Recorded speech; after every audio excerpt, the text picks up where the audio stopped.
I had either a crazy out-of-body experience or I fell through some type of portal. This was about 15 or 20 years ago, and I want to share that story with you. So I was living in Vermont, and I was just putting my two older kids, who were just babies at the time, down for a nap. It was spring, sunny, it was a beautiful day. I was wearing a tank top and shorts, and I was just cleaning the house after I put the kids down for a nap. I got to my bedroom and I was just sweeping or vacuuming or something, and suddenly in front of me, inside the room, was a huge light, a white light that just formed in the room. And as the light formed, my eyes were forced shut. I felt around for the bed, and I sat down, and I'm taking my fingers and I'm clawing them into my eyelids, trying to pry my eyes open, and I can't.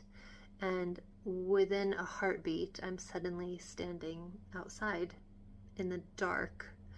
And even in the summer in Vermont, if you're in the mountains and it's dark, it's cold. And I just remember suddenly just having this chill because I was still in my tank top and shorts. I was barefoot. I could feel the dirt road under my feet. And I was just standing on this dirt road up in the mountains with a typical Vermont covered bridge in front of me. I start freaking out, thinking, oh my God, what happened? Where am I? My kids are home alone. And so I just start running, and I run down the dirt road, and I start running through that covered bridge.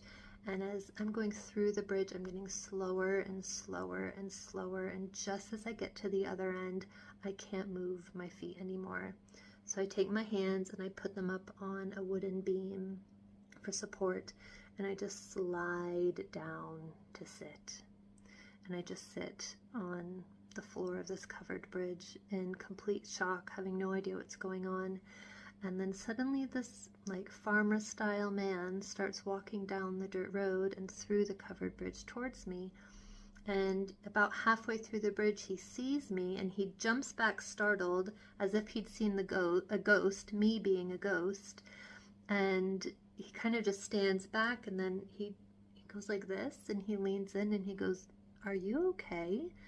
And just as he says that, this black figure climbs over his shoulder and looks at me, but it's faceless, but I can tell it's looking at me. And just as that happens, I'm back in my room, and it feels as if I'm completely wasted, drunk, even though I had nothing to drink. Everything was really blurry. I couldn't see anything. My hands felt like